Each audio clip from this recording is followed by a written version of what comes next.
요한계시록 13장 9절에서 18절의 말씀을 받들어 읽겠습니다.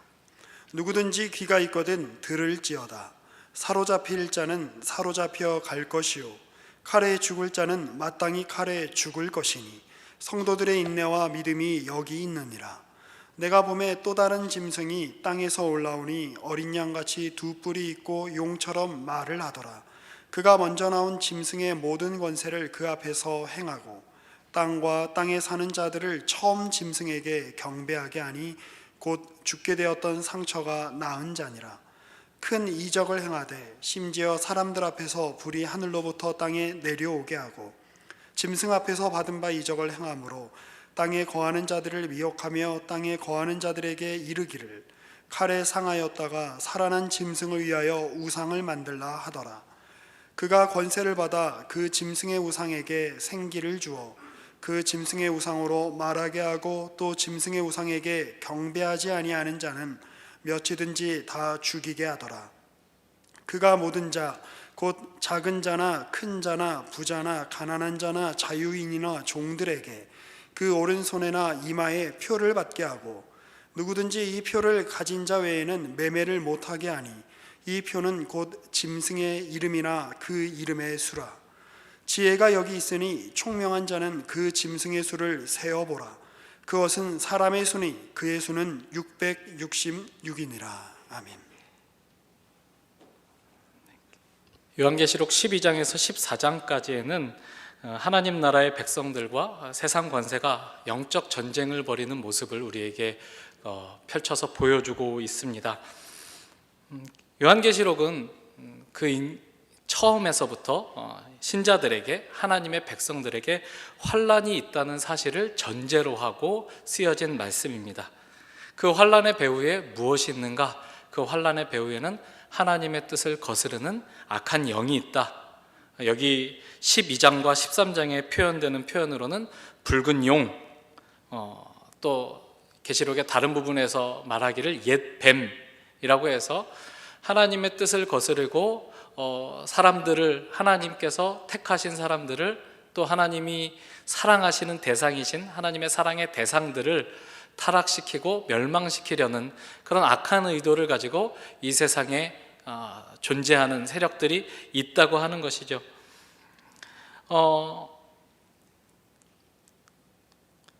그보다 더 위에 하나님의 권세가 있고 영광이 있습니다. 그래서 하나님이 당신이 뜻하셨던 바를 포기하시거나 또 뒤로 물러나시지 않으실 것입니다. 그러나 우리는 그 속에서 이 긴장이 계속되는 속에서 환난 속에 직면하게 될 것이다. 그렇게 요한계시록은 우리에게 말해주고 있는 것입니다. 그러나 그 배후의 세력에 하나님을 거스르는 악한 세력이 있고 악한 영이 있고 붉은 용으로 묘사되는 그런 존재가 있다는 것은 우리가 이 환난에도 불구하고 그 환난 속에서 포기하지 않고 인내해야 될 이유를 우리에게 가르쳐주는 하나의 또 반대 증거이기도 합니다. 그런 용에게 우리 자신을 팔아넘길 수는 없지 않느냐. 하나님을 거스르는 그런 악한 세력에게 우리 자신을 넘겨주지는 않아야 될 것 아니냐. 그렇게 계시록의 말씀이 우리를 권면하고 있는 것이죠.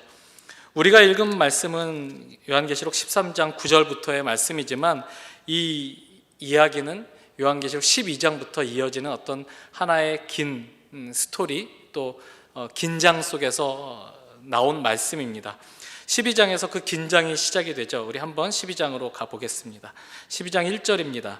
하늘에 큰 이적이 보이니 해를 옷 입은 한 여자가 있는데 그 발 아래에는 달이 있고 그 머리에는 12별의 면류관을 썼더라. 이 여자가 아이를 베어 해산하게 되매 아파서 애를 쓰며 부르짖더라. 하늘에 또 다른 이적이 보이니 보라, 한 큰 붉은 용이 있어 머리가 7이요 뿔이 10이라. 그 여러 머리에 7 왕관이 있는데, 이렇게 나옵니다. 두 존재가 나오죠. 하늘에 큰 이적이 보이는데 여자가 보이는 겁니다. 이 여자는 해를 옷 입고 달이 있고 머리에는 12별의 관을 썼더라 라고 묘사를 하고 있습니다. 많은 그 주석가들이 이 여인을 하나님의 백성, 공동체, 전쟁라고 묘사를 합니다. 어떤 사람은 구약의 백성, 구약의 하나님의 백성이라고 묘사하기도 하지만 그보다는 더 큰 의미에서 하나님 나라의 백성 전체를 가리키는 표현으로 이해를 해야 할 것입니다. 그리고 나서 또 3절에 하늘에 또 다른 이적이 보이니 보라, 한 큰 붉은 용이 있다라고 이야기를 하는데, 이 큰 붉은 용, 하나님의 뜻을 거스르는 존재이죠. 머리가 7이고 뿔이 10이 달린 그런 영이 나옵니다. 이 한 여자, 하나님의 백성, 메시아의 어머니로 묘사되고 있는 이 여인이 있고 하늘에 있고, 또 마찬가지로 하늘에 그 여인과 대적하는 붉은 용이 있습니다. 그렇게 성도, 하나님의 백성들과 그 하나님의 백성들을 넘어뜨리려 하는 붉은 용의 세력 간의 전쟁, 영적 전쟁의 모습을 12장은 계속 우리에게 보여주고 있습니다. 1절부터 6절까지 한 단락, 그리고 7절부터 12절까지 한 단락, 그리고 13절부터 17절까지 한 단락, 이렇게 세 개의 장면을 가지고 이 영적 전쟁의 모습을 우리에게 보여주고 있는데, 6절을 한번 보겠습니다. 그 여자가 광야로 도망하며 거기서 1260일 동안 그를 양육하기 위하여 하나님께서 예비하신 곳이 있더라. 여자가 아이를 낳으려고 해산하려고 아파서 애써 부르짖고, 또 용은 또 그 여자가 낳은 아이를 해하려고 삼키려고 막 이렇게 공격을 하죠. 그런데 그 여자가 낳을 아들은 누구냐? 5절에 나와 있듯이 여자가 아들을 낳으니 이는 장차 철장으로 만국을 다스릴 남자, 메시아를 가리키는 표현입니다. 메시아, 하나님의 뜻을 완성하고, 그리고 하나님 나라를, 그 원수들을 다 무찌르고 하나님의 나라를 마침내 일으켜 세울 메시아, 하나님의 최후의 종, 아들이라는 존재가 나오게 되어 있습니다. 그런데 그 아들을 삼키려 하는 존재가 있고, 그 아들을 삼키려 하는 그 사탄의 세력이 이 여자가 그 피해 있을 곳을 마련하신 하나님의 그 예비하심으로 좌절되는 모습이 1절부터 6절까지 나오죠. 그다음에 7절부터 12절까지는 하늘에 있는 전쟁, 미가엘, 그러니까 하나님의 백성을 대표하는 천사입니다. 이 미가엘과 용이 싸우는 그런 장면입니다. 여기서도 마찬가지로 9절에 보시면 큰 용이 내쫓기니 옛뱀 곧 마귀라고도 하고 사탄이라고도 하며 온 천하를 꿰는 자라. 그가 땅으로 내쫓기니 그의 사자들도 그와 함께 내쫓기니라. 그래서 10절, 11절, 12절에는 그 옛뱀, 그 사탄이 땅으로 내쫓긴 것을 기뻐하는 천상의 그 찬양 노래 소리가 들려지죠. 그리고 이제 13절에서 17절까지의 말씀을 보면 또 용이 그렇게 내쫓겨서 남자를 낳은 여자를 박해하는 것. 여자는 아까 하나님의 백성 전체 성도를 가리킨다고 이야기했습니다. 그 교회 공동체, 하나님의 백성을 박해하는 그런 모습이 나타나고 있죠. 여기에서도 16절에 보시면 15절부터 보겠습니다. 여자의 뒤에서 뱀이 그 입으로 물을 강같이 토하여 여자를 물에 떠내려가게 하려 하되 땅이 여자를 도와 그 입을 벌려 용의 입에서 토한 강물을 삼켰다. 이렇게 되어 있습니다. 계속해서 이 용은 하나님의 백성들을 해하려 하고 상하려 하고 망하게 하고 하나님의 계획을 좌절시키려 하지만 번번이 하나님이 예비하신 것 때문에 여자와 아들이 보호를 받고, 또 천상에서는 그 처소에서 내쫓김을 당하고 땅에 내려와서 그 분노를 또 하나님의 백성에게 풀려 하고, 하나님의 백성 된 그 여인을 강물을 흘려보내서 휩쓸려 죽여버리려고 하니까 땅이 그 입을 벌려 강물을 삼켜 그 용의 계획을 무산시키는 그런 이야기들이 계속 나옵니다.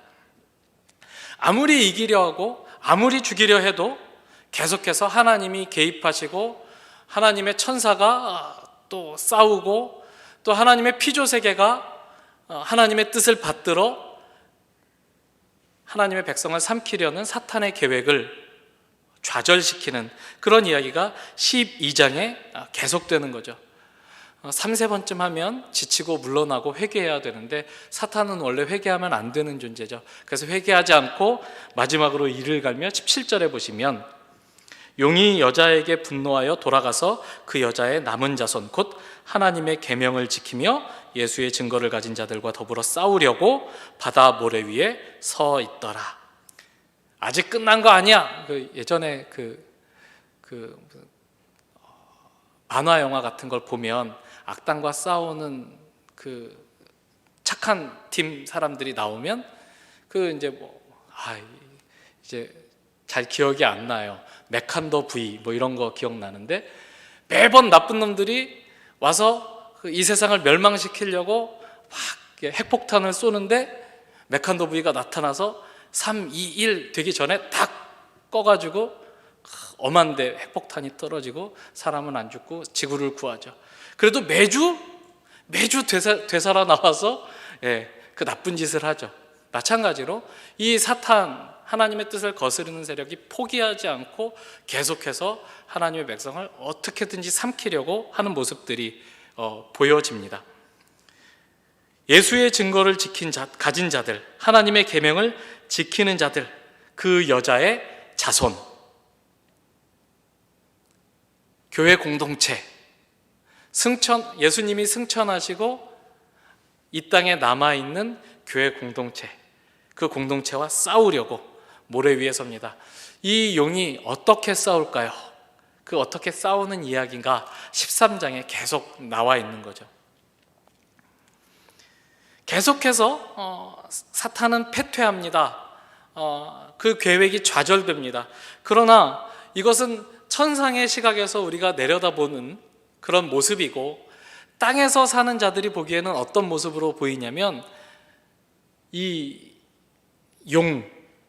하나님을 반하는 이 세력이 더 많은 힘을 가지고 더 많은 권세를 가지고 거기가 진리인 것처럼 보입니다. 그것이 13장의 이야기죠. 13장에 보면 이 용이 두 짐승을 일으키는 이야기가 나옵니다. 먼저 1절을 보시면 내가 보니 바다에서 한 짐승이 나오는데 뿔이 10이요 머리가 7이라 그 뿔에는 10 왕관이 있고 그 머리들에는 신성 모독하는 이름들이 있더라. 바다에서 짐승을 일으킵니다. 머리가 7이고 뿔이 10. 그러니까 지혜와 권세를 상징하는 표현입니다. 막강한 지혜를 가지고 있고 또 막강한 권세를 가지고 있습니다. 왕관이 있다고 합니다. 세상의 어떤 제국의 권세를 이 짐승이 가지고 있다라고 읽을 수 있는 부분이죠. 그리고 11절에 가보시면 내가 보매 또 다른 짐승이 땅에서 올라오매 어린 양같이 두 뿔이 있고 용처럼 말을 하더라. 이번에는 땅에서 짐승을 일으킵니다. 어린 양처럼 두 뿔이 있다라는 표현도 좀 의미심장하고, 그리고 용처럼 말을 했다라고 이야기를 합니다.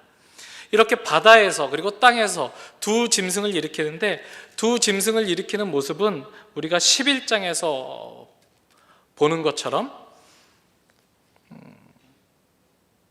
두 증인을 일으켜서 당신의 증언을 하게 하시는 하나님의 사역을 흉내낸 것처럼 보입니다. 우리 지난 시간에 윤 목사님께서 잘 설명을 해주셨죠. 11장을 한번 보겠습니다. 11장 3절 내가 나의 두 증인에게 권세를 주리니 그들이 굵은 베옷을 입고 1260일을 예언하리라. 그들은 이 땅에 주 앞에 서 있는 두 감람나무와 두 촛대니 만일 누구든지 그들을 해하고자 하면 그들의 입에서 불이 나와서 그들의 원수를 삼켜버릴 것이요 누구든지 그들을 해하고자 하면 반드시 그와 같이 죽임을 당하리라. 하나님께서 권세를 주신 두 증인을 세워서 1260일 3년 반 42달 계속 반복되는 시기입니다.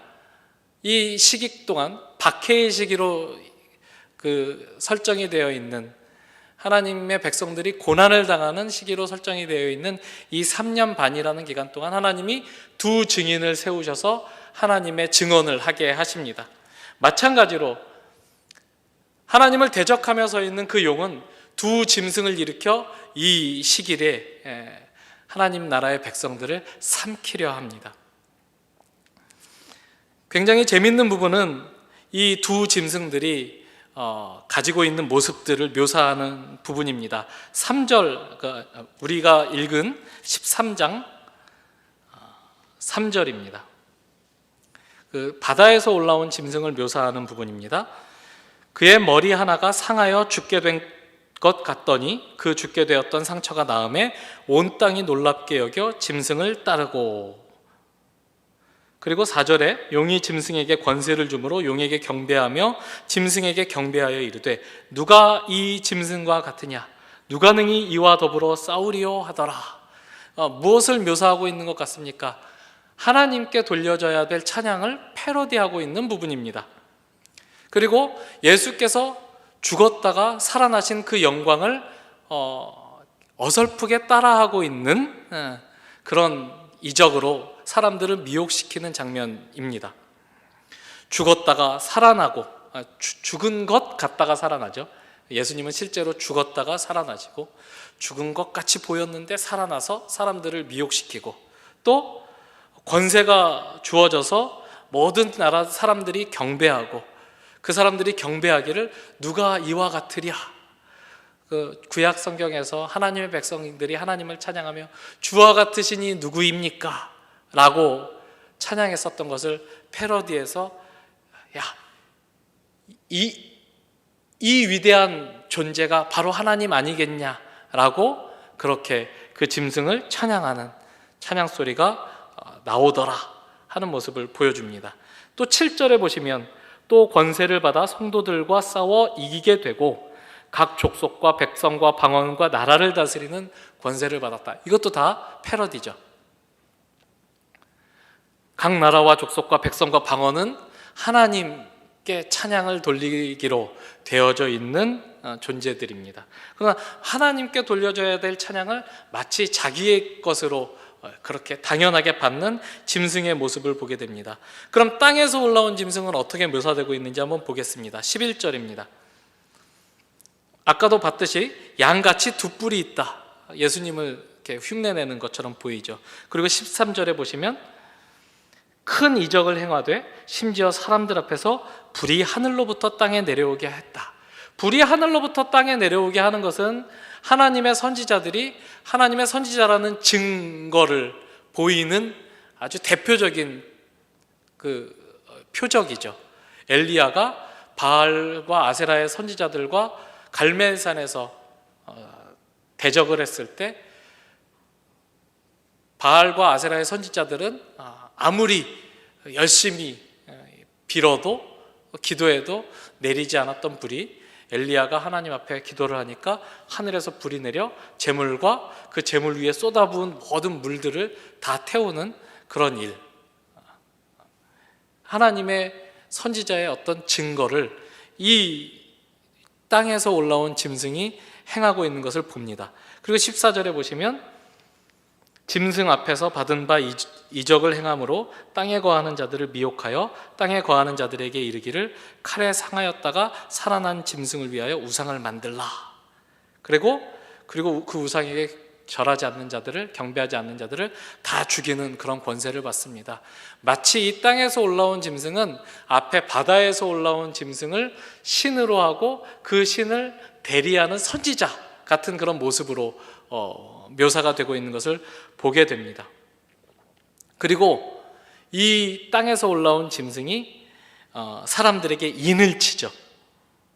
16절에 보면 그가 모든 자 곧 작은 자나 큰 자나 부자나 가난한 자나 자유인이나 종들에게 그 오른손에나 이마에 표를 받게 했다. 그러니까 인을 쳤다라는 의미입니다. 마치 하나님이 그 백성을 인치듯이 하나님의 인침을 받은 자만 해하지 말고 인침을 받지 않은 자들을 죽이라고 말씀하셨던 계시록 9장의 어떤 말씀들을 떠올리게 하는 그런 흉내를 계속 냅니다. 마치 내가 하나님이라는 듯이, 내가 진정한 신이라는 듯이 그렇게 행하는 두 짐승을 이 용이 일으켰다는 거죠. 이런 것들을 보면 거의 하나님인 것처럼 오해를 할 만큼 많은 권세와 능력을 이 짐승들이 갖고 있다는 것을 보게 됩니다. 그래서 그 짐승의 표를 받게 하죠. 하나님의 백성이 하나님의 인침을 받듯이 이 짐승들은 땅에 거하는 백성들, 땅에 거하는 자들, 하나님의 백성이 아닌 자들을 자기에게 굴복시키고 또 짐승의 표를 그들의 오른손이나 이마에 받게 한다. 그런데 그 수가 몇이라고요?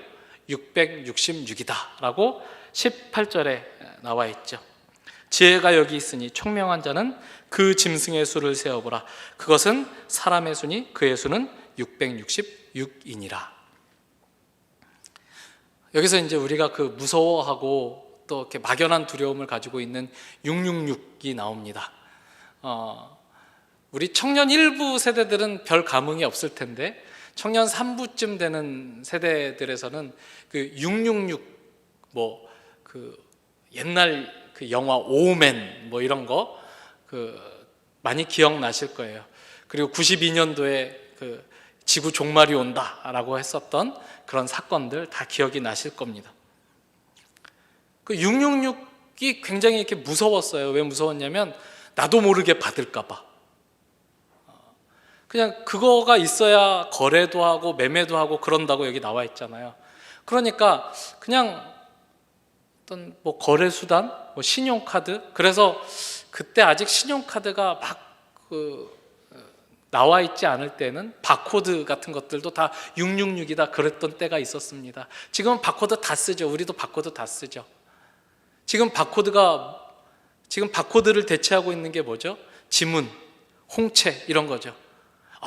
벌써 오른손하고 가까운 지문, 또 이마와 가까운 홍채까지 왔으니까 곧 오른손과 이마로 올라가면 우리도 다 666 받고 다 망하는 거 아닌가, 이런 생각 하게 되는 거죠. 그러나 여기에서 말하는 666은 그런 것이 아닙니다. 이 짐승들이 지존하신 하나님을 사칭해서 마치 지가 하나님인 것처럼 굴고 있는데, 잘 봐라, 그건 사람의 수다, 하나님께 도달하지 못한 수다, 못 미친 수다. 우리 요한계시록을 처음 시작할 때 그 666의 의미를 이렇게 표현을 해주셨죠. 모자르고 모자르고 모자르다. 거의 하나님인 것처럼 보여요. almost예요. almost는 언제나 도달하지 못한 거죠. 비슷하게 근처에는 갔지만 마침내는 도달하지 못한 것을 almost라 그래요. 너 거의 다 했는데 아깝다. 뭐예요? 떨어졌다는 뜻이에요. 서울대 거의 붙을 뻔했는데 아깝다. 야, 삼성 거의 들어갈 뻔했는데 아깝다. 야, 거의 1%, 대한민국 1% 경제력 안에 들어갈 수 있을 뻔했는데 아깝다. 다 무슨 소리예요? 안 됐다는 소리예요. 그 짐승의 수를 봐라, 666이다. 야, 하나님인 것처럼 꾸미고 나오지만, 하나님처럼 뭐 무슨 권세를 가진 것처럼 너희들을 주장하는 것처럼 보이지만 봐라, 아니다. 그것은 하나님께로 현저히 미치지 못한 그냥 인간의 숫자일 뿐이다 라고 말하고 있는 것입니다. 그것은 분명히 모자람입니다. 그러나 이 세상의 관점에서 볼 때 그것은 최상의 것입니다. 여기가 미치겠는 부분입니다. 하나님 편에서 볼 때는 모자란 것이고 아닌 것이지만, 우리가 살고 있는 이 세상의 관점에서 보면 그것은 최상의 것이랍니다. 그것은 최고의 가치를 나타내고 있는 어떤 모양, 최고의 인기, 최고의 명예, 최고의 부, 최고의 권력, 여러분들이 다 간절히 원하고 바라는 그 어떤 것, 최고의 간판, 최고의 회사, 모든 사람들이 우러러보는 어떤 위치, 우리가 다 가지고 싶어하는 것, 우리가 다 간절히 하나님께 기도하는 어떤 것의 모양일 수도 있다라는 이야기입니다. 우리는 하나님을 섬긴다고 하지만 권세와 권력에 대한 욕망이 분명히 있는 것 같습니다. 그래서 최고의 권세가 나타났을 때 주눅이 듭니다. 최고의 권력자 앞에 섰을 때 내가 작다고 느껴집니다. 그러나 하나님은 너 자신을, 하나님의 백성은 거기에서 주눅들 이유가 없다라고 말합니다. 이것이 기독교 신앙과 우상숭배가 달라지는 부분이죠.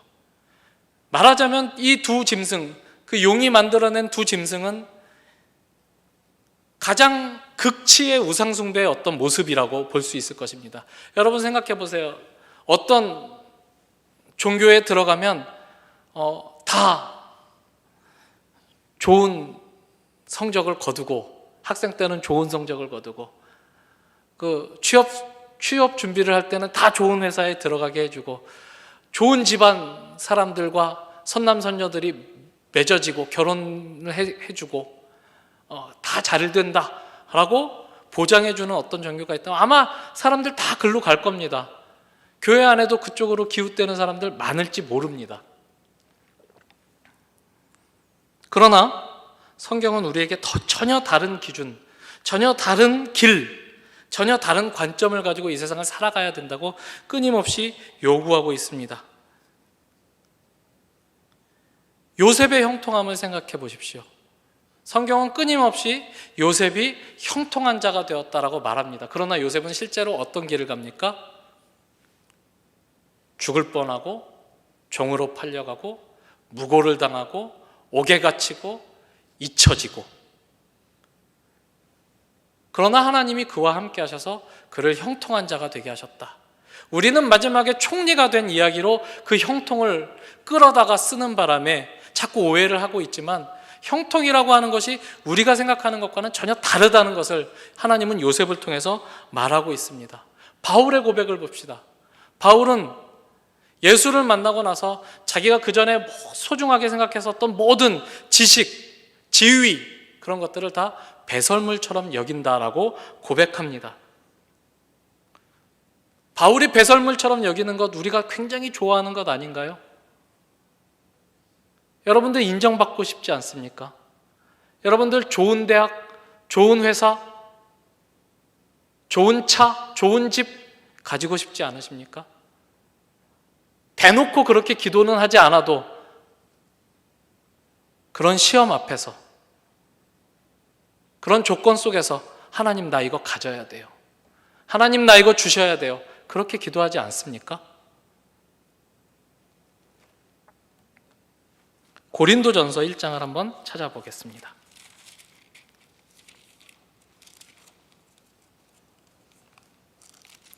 신약성경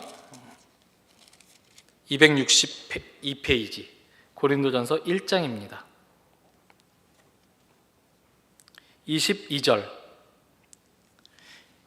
유대인은 표적을 구하고 헬라인은 지혜를 찾으나 우리는 십자가에 못 박힌 그리스도를 전하니 유대인에게는 거리끼는 것이요 이방인에게는 미련한 것이로되 오직 부르심을 받은 자들에게는 유대인이나 헬라인이나 그리스도는 하나님의 능력이요 하나님의 지혜니라. 하나님의 어리석음이 사람보다 지혜롭고 하나님의 약하심이 사람보다 강하니라. 하나님은 이렇게 일하시는 분이라고 말하고 있습니다. 하나님은 성육신으로 일하십니다. 하나님은 십자가로 일하십니다. 그것은 인간이 생각하기에 미련한 길이고 이해가 되지 않는 길입니다. 어리석은 길입니다. 그러나 그것이야말로 하나님의 지혜다.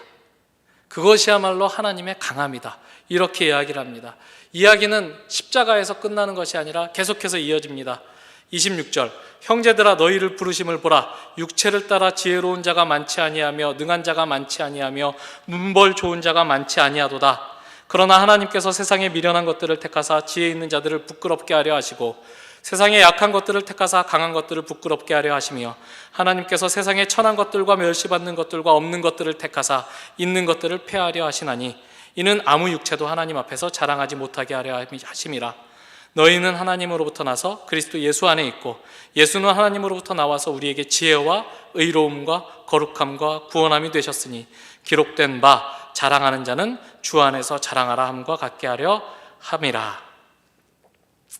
하나님이 우리를 어느 길로 인도하고 계시는지를 봐야 합니다. 하나님은 우리를 세상이 가진 권세보다 더 높은 권세를 갖게 해서 세상과 싸우게 하시지 않습니다. 하나님은 세상에서 가장 약한 것들, 가장 못난 것들, 이건 아무것도 아니라고 생각하는 세상의 방식들을 들어서 그것으로 하나님의 영광을 나타내신다고 합니다. 그것이 성육신이고 십자가이고 그것이 교회로 모인 너희들이다. 사도 바울이 그렇게 고린도 교회 고인들에게 말하고 있는 것입니다. 하나님, 이 세상에서 우리가 능력을 갖기 원합니다. 하나님, 이 세상에서 우리가 높은 지위를 갖기 원합니다. 영향력을 갖기 원합니다. 그걸 가지고 하나님, 내가 하나님의 이름을 드높이겠습니다. 이렇게 말하는 거 바보 같은 소리라는 겁니다. 이미 너희는 세상보다 훨씬 더 큰 존재들이다. 이미 너희는 666을 넘어선 존재들이다. 666이 뭐라 그랬어요? 모자란 것이라 그랬습니다. 그러나 세상적인 관점에서 보면 극치입니다. 더 갈 데가 없는 극. 그러나 죽음으로 끝날 수밖에 없는 것. 그러나 하나님과 상관없이 있는 것. 결국은 망하는 것. 하나님은 그것을 가져서 우리가 우리 됨을 증명하기를 원하지 않고, 우리는 666이 아닐지 몰라요. 112나 115나 여기서 잘라봤자 555나 그럴 거예요. 666이면 거의 교회 안 나옵니다. 그렇죠? 뭐하러 교회 나와요? 스포츠카 타고 놀러 다니지.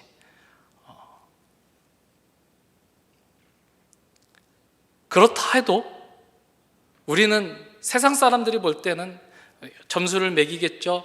너는 223, 너는 444, 너는 115 이렇게 점수를 매기겠지만 그거 다 가짜라는 거예요. 하나님은 111 들어서, 115 들어서, 222 들어서, 444 들어서 666을 부끄럽게 하신다고요.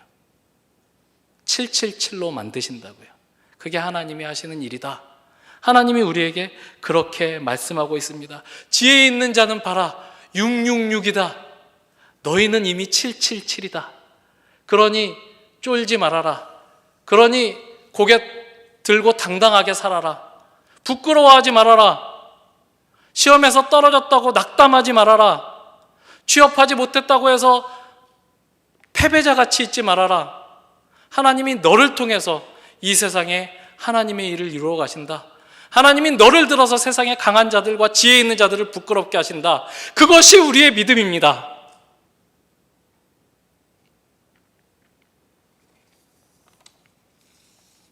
에베소서 3장 14절로 한번 가보겠습니다. 313페이지 에베소서 3장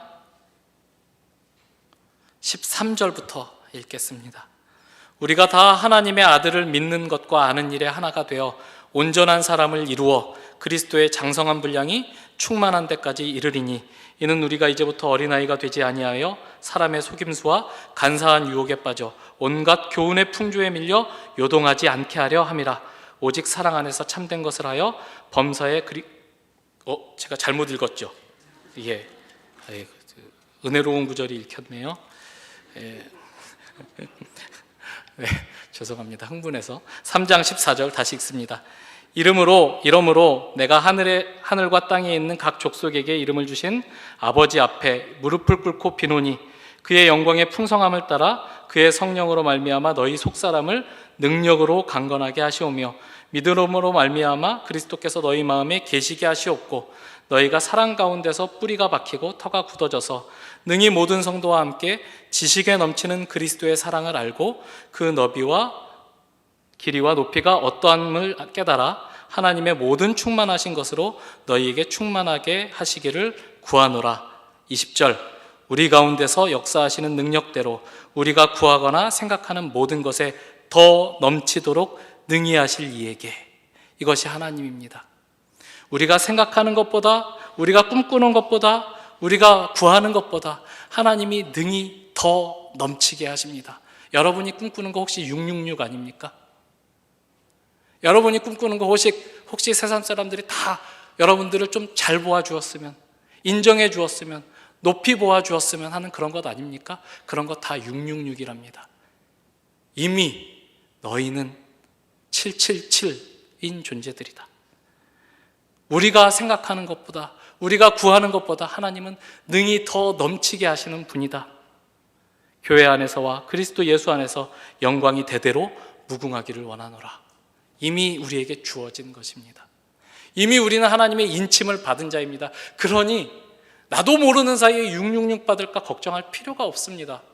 하나님이 우리를 돌보시고 지키신다는 것이 우리가 요한계시록을 지금 13장까지 보아오면서 계속해서 반복하고 계시는 하나님의 말씀입니다. 죽을까봐, 밀려날까봐, 경쟁에서 도태될까봐 걱정되시죠? 하나님은 뭐라고 하시는 거냐면 경쟁에서 도태돼도 된다. 걱정하지 말아라. 네가 있는 그 자리, 경쟁에서 밀려난 그 자리, 내가 그 자리에서 나만이 담을 수 있는 은혜와 영광을 담겠다. 우리가 요한계시록 13장 9절부터 마지막 절까지 읽었는데 9절 10절을 다시 한번 읽어보겠습니다. 9절 10절의 위치가 굉장히 애매합니다. 어디냐면 바다에서 나온 짐승을 묘사하는 부분과 땅에서 올라온 짐승을 묘사하는 부분 사이에 있는 말씀입니다. 바다에서 이런 것들이 나오고 땅에서 이런 것들이 나올 때 걱정하지 말아라. 누구든지 귀가 있거든 들을지어다. 사로잡힐 자는 사로잡혀 갈 것이요 칼에 죽을 자는 마땅히 칼에 죽을 것이니 성도들의 인내와 믿음이 여기 있느니라. 세상이 너희를 잡아 죽일 수 있다. 죽어도 된다. 너희들의 믿음, 너희들의 인내 여기 있는 것이다. 죽인다고 죽어지지 않는다. 세상이 너희를 망하게 한다고 망하지 않는다. 이 말씀은 서머나교회에 주셨던 말씀과 같지 않습니까? 이미 잘하고 있고 이미 핍박을 잘 견디고 있는데 그 서머나교회에 편지를 보내시면서 너 잘하고 있다. 참 훌륭하다. 계속해서 충성해라. 죽도록 충성해라. 하나님이 우리에게 그렇게 말씀하십니다. 한 가지 세상이 감추고 있는 게 있죠. 666이 감추고 있는 것.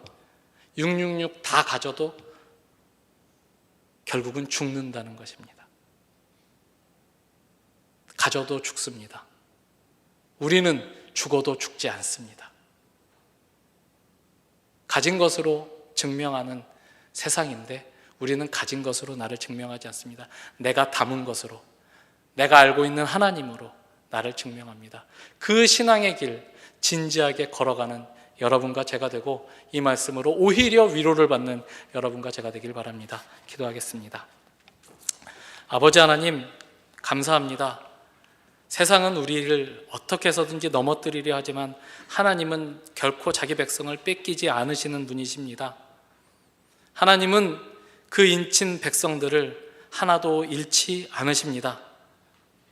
세상은 우리에게 여러 가지 화려한 것들, 권력, 또 공포로 위협하고 도전하지만 하나님, 세상은 아무런 힘이 없습니다. 결국 하나님의 뜻이 이루어질 것입니다. 우리는 하나님 안에서 모든 것을 가진 자입니다. 하나님이 이 믿음으로 각자의 자리를 긍정하게 하여 주시고 보내신 그 자리에서 거기에서 할 역할이 무엇인지를 하나님께 물으며 인내하고 믿음으로 승리하는 우리의 삶이 되게 하여 주시옵소서. 예수님 이름으로 기도합니다. 아멘.